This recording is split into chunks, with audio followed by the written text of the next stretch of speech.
আরামবাগ মহকুমায় বন্যা পরিস্থিতি ভয়ঙ্কর আকার ধারণ করেছে। প্রবীণরা জানাচ্ছেন ৭৮ সালের বন্যাও এমন ভয়াবহ আকার ধারণ করেনি। আর সেই পরিস্থিতির মোকাবিলায় রাজ্য প্রশাসন তৎপর।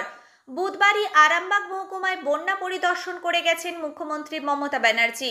বৃহস্পতিবার আরামবাগ মহকুমা শাসকের কার্যালয়ে এসে প্রশাসনিক বৈঠক করলেন রাজ্যের কৃষি সচিব ওঙ্কার সিং মিনা।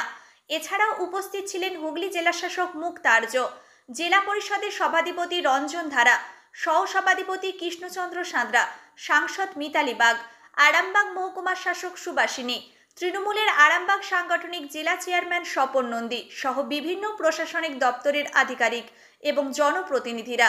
জানা গেছে কিভাবে এই বিপর্যয় সামলানো হবে তা নিয়ে দীর্ঘক্ষণ আলোচনা করা হয়।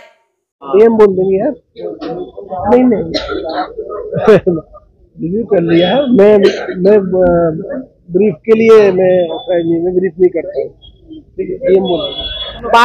বাড়িটা যে জলের তলায় গেছে এটা হচ্ছে কেন্দ্রীয় সরকার জেনে বুঝে করেছে। এটা বাংলাকে বারবার বঞ্চনা করেছে, জব কার্ডের টাকা আটকেছে, বাড়ির টাকা আটকেছে, দিদিমণিকে রুখতে পারেনি। দিদিমণিকে মানে কোন মমতা বন্দ্যোপাধ্যায়ের বিকল্প তো মমতা বন্দ্যোপাধ্যায়। মমতা বন্দ্যোপাধ্যায়ের পশ্চিম বাংলাকে হাতে না মেরে ভাতে মারা বারংবার প্রচেষ্টা করেছে। ইচ্ছাকৃত ভাবে এই জল ছেড়ে মানুষকে ঘরছাড়া করার প্রচেষ্টা, কোনো অভিসন্ধি তাদের পূরণ হচ্ছে না কেন্দ্র সরকারের। বন্যা নিয়ে যে ডিএম ম্যাডাম আজকে ডেকেছিলেন সমস্ত দপ্তরকে নিয়ে, কোথায় কতটা কি সুবিধে কোথায় কি করতে হবে, গোটা জেলা পরিষদ থেকে আরম্ভ করে আপনার বিভিন্ন ডিপার্টমেন্টকে নিয়ে কিভাবে কি এই যে বন্যা যে মোকাবিলা করার জন্য যা যা পদক্ষেপ নিয়েছে, পদ্ধতি হয়েছে, কি অসুবিধা আছে কি সুবিধা আছে, সেই নিয়ে আজকে সমস্ত ডিপার্টমেন্টকে নিয়ে বসেছি। এখানে আমাদের কৃষি ডিপার্টমেন্টের যিনি সেক্রেটারি উনি তো রাজ্যে আছেন, ডিএম থেকে সভাধিপতি, সহসভাধিপতি, জেলা পরিষদের কর্মাধ্যক্ষরা থেকে আরম্ভ করে সমস্ত ডিপার্টমেন্টের, খাদ্য থেকে আরম্ভ করে, ইলেকট্রিক থেকে আরম্ভ করে, পিডব্লিউডি থেকে আরম্ভ করে, যে পিএইচডি থেকে আরম্ভ করে সমস্ত ডিপার্টমেন্টের আধিকারিকরা উপস্থিত ছিলেন। সিদ্ধান্ত হলো যে কোথায় কি সুবিধা অসুবিধা আছে, কি আছে, কিভাবে কি করতে হবে, সেই সব নিয়ে আলোচনা হলো। ডিএম ম্যাডাম সবাইকে নিয়ে আলোচনাটা করবেন। ওই এনডিআর থেকে আছে, ওরা যে ত্রাণগুলো পৌঁছে দিচ্ছেন, আমাদের জনপ্রতিনিধিরা যাচ্ছেন, প্রশাসনের লোক যাচ্ছে, যে তারা ত্রাণগুলো পৌঁছে দিচ্ছে।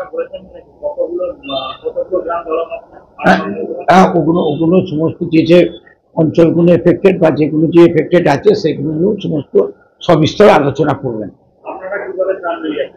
আমাদেরও যে পঞ্চায়েতে পাঠানো হচ্ছে, পঞ্চায়েত থেকে দিচ্ছে, যেখানে হয়তো রোডে যাওয়া যাচ্ছে না সেখানে এনডিআরএফ সেগুলো নৌকো করে যে ত্রাণগুলো পৌঁছে দিচ্ছে।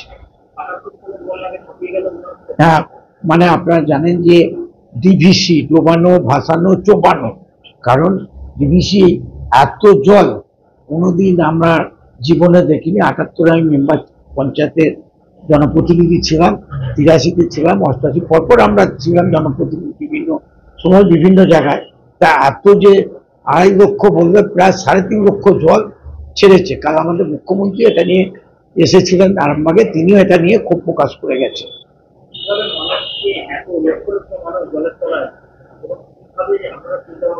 না এই তো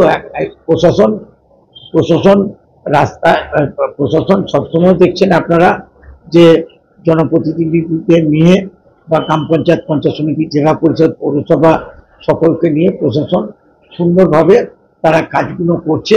আপনারা দেখছেন যেসব আমাদের এগুলো আছে, যেখানে মিড ডে মিলে রান্না হয়, সেই সব জায়গায় মিড ডে মিলে রান্নাগুলো হচ্ছে, দুপুরের খাবার, শুকনো খাবারও যাচ্ছে, ত্রিফলও যাচ্ছে, ওষুধপত্রও যাচ্ছে, বেবি ফুডও যাচ্ছে, সব কিছুই যাচ্ছে।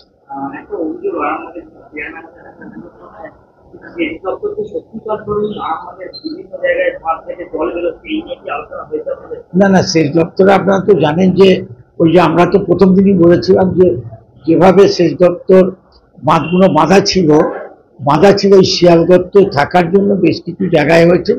তা আরামবাগ, প্রপার আরামবাগে তো সেভাবে কোনো ভাঙল না। নিউ নূর সোফা সেন্টার এখানে সমস্ত রকম সোফা পাইকারি ও রিটেলে বিক্রয় করা হয়। সমস্ত সোফা নিজস্ব কারখানায় তৈরি করা হয়। প্রোপাইটার হানিফ হোসেন খাঁ ও রুহুল হোসেন খাঁ, বড়ডোঙ্গল হাটতলা সিনেমা হলের সন্নিকটে, হুগলি। যোগাযোগ 7797170093 এবং 9382003105।